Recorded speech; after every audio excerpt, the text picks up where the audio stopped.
The hum of fluorescent lights was the only sound left after the door slammed shut behind him. In cell B102 of ADX Florence, the world's most secure prison, Abu Hamza al-Masri sat in a concrete box built to erase men.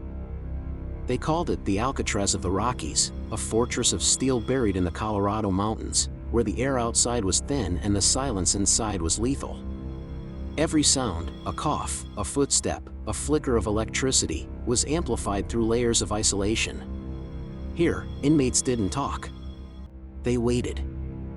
If stories like this fascinate you, hit subscribe, because this one only gets darker.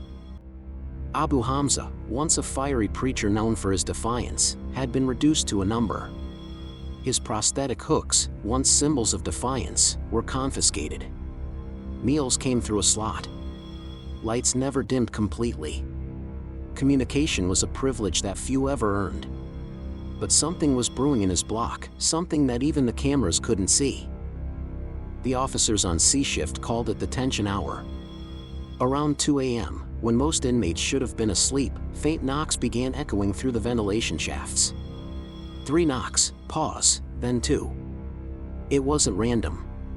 It was code. The Special Housing Unit officers dismissed it as paranoia, the usual ghost talk from men losing their grip in perpetual isolation. But the pattern repeated night after night, always the same rhythm, always from different cells. Inside his cell, Abu Hamza pressed his ear against the cold vent, deciphering fragments of words. Across the hall were men like Ramzi Youssef and Richard Reed, inmates with different agendas but a shared enemy, silence itself.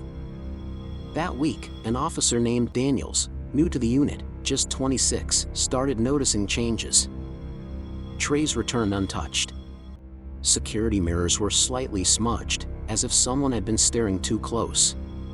And one morning, when Daniels slid open Hamza's meal slot, the inmate whispered something that stopped him cold. "You think the cameras can hear prayers?"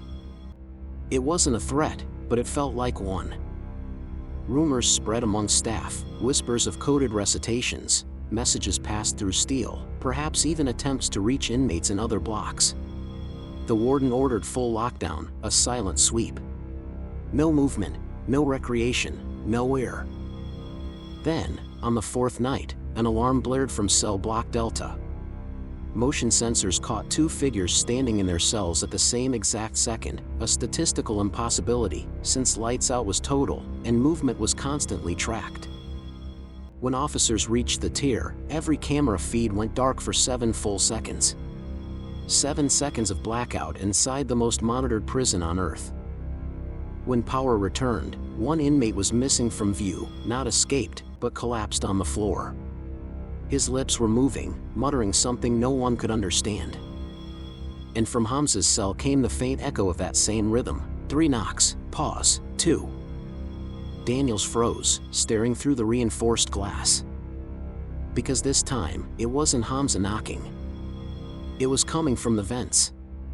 When the blackout ended, ADX Florence shifted from silence to suspicion.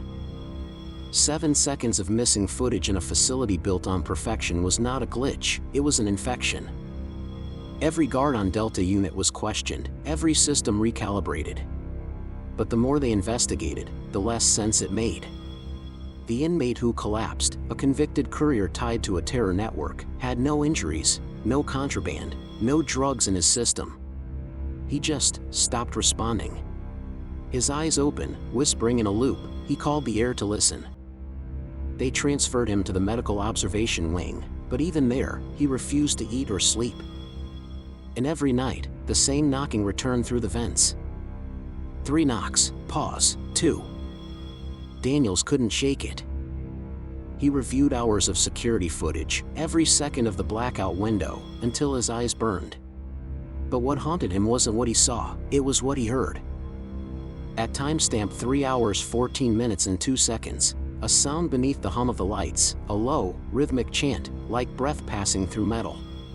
The same timing as the knocks. The prison chaplain said some inmates had taken to collective prayer coordination, using Morse-like rhythms to recite scripture or signals of defiance. But Daniels wasn't convinced. Hamza's file revealed a recent privilege request, not for reading material, not for medical needs, but for a ventilation map of his block, under the pretense of religious direction. The request was denied, but someone had already delivered the schematic to his cell before it was confiscated. That night, Daniels approached Hamza's door. The inmate sat cross-legged, the pale light behind him casting his shadow up the wall like a giant. "Whatever you're doing, it stops tonight," Daniels said through the slot. Hamza didn't move. His voice was calm, almost soothing. "You can't silence what's already inside the walls." The next morning, the control room logged an anomaly, fluctuating air pressure readings across 3 adjacent cells. One vent system, one shared intake line. Maintenance found nothing. No blockages, no tampering. But Daniels noticed something new when he walked the tier. The men in those cells were quiet. Too quiet. One inmate, a former intelligence analyst, later claimed Hamza had found a way to synchronize isolation, coordinating inmates to breathe, move, and even pray in rhythm through the ducts. It wasn't communication, it was communion. And in a place built on control, that kind of unity was forbidden. Supervisors ordered Daniels to document everything: cell logs, timestamps, the temperature of the air. But every report came back incomplete. Files deleted themselves mid-upload. Hamza's logs were overwritten by static data. On the 5th night, Daniels returned to the corridor. He leaned close to Hamza's vent, listening. This time, he heard not knocks but whispers, faint, collective, impossible to pinpoint. Dozens of voices speaking in unison through the ducts. Then Hamza said something that made his blood run cold. "You don't understand yet, officer. The prison breathes for us now." That phrase echoed in Daniels' head as the sirens went off, another sensor alert, another unexplained pressure drop. Only this time, the air wasn't just moving. It was roaring, like the entire ventilation system had turned into one enormous voice. And when Daniels looked back through the reinforced glass of cell B102, Hamza was standing, arms out, head lifted toward the vent, smiling. By dawn, the control room was chaos. Emergency lights flickered red against concrete, alarms bled into static, and half the cell block systems went offline. The vents, those endless tunnels of metal and air, howled like something alive. The warden ordered an immediate power cut to Delta Unit. When the lights died, the noise stopped. Not gradually, instantly. What remained was the kind of silence that presses on your chest, the silence you feel before you hear it. Officer Daniels and 2 others entered the tier with handheld lights. Every cell door was sealed. No breaches, no tampering, no sign of a riot. But something was wrong. A fine layer of dust covered the floors, as if the air itself had shifted overnight. And on the glass of Hamza's door, written in condensation, were 5 words: "You finally heard the prayer." Hamza sat motionless, staring straight ahead. When Daniels ordered him to stand, he didn't respond.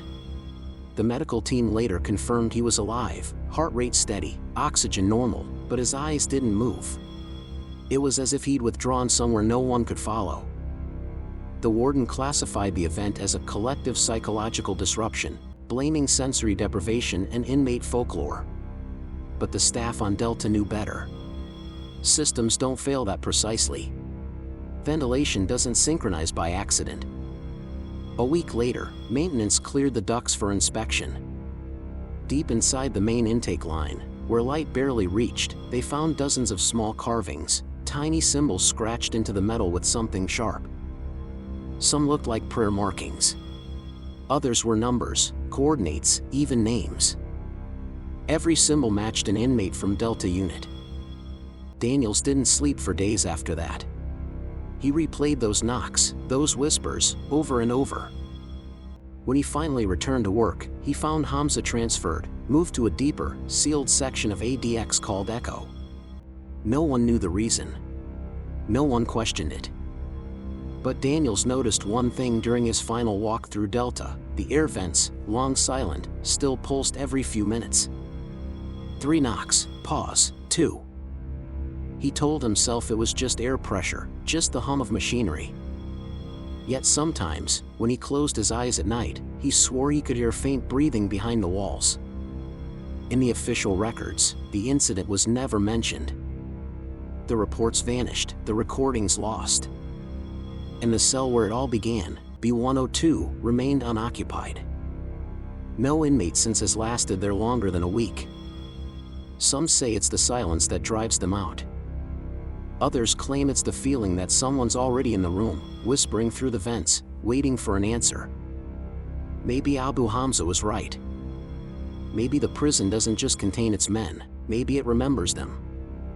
If you think this story was intense, the next one will leave you speechless. Subscribe for more true crime stories that'll keep you on the edge of your seat.